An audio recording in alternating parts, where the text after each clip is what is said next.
আমি এখন আছি মিজোরামে। এ হলো মিজোরামের সাইডং স্টেশন, একেবারে প্রান্তিক স্টেশন।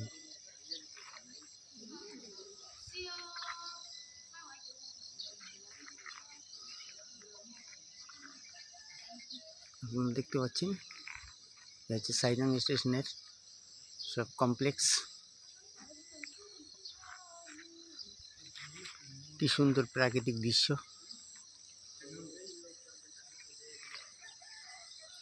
এখানে যে সুমো ট্যাক্সি দেখতে পাচ্ছেন, এসব আইজল শহরের উদ্দেশ্যে রওনা দেবে। ভাড়া কারো 200, কারো 300 রুপিয়া। এখন ছাড়বে না, গুয়াহাটি ট্রেন ঢুকলেই প্যাসেঞ্জার হলেই ছাড়বে।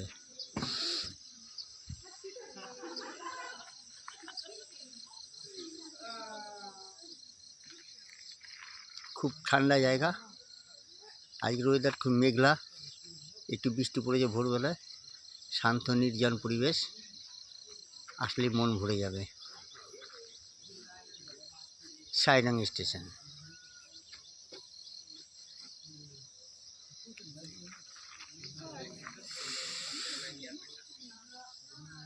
ওই যে ট্রেনটা দাঁড়িয়ে আছে দেখতে পাচ্ছেন, ওটা কলকাতার উদ্দেশ্যে আজই সকাল 8টার সময় রওনা দেবে।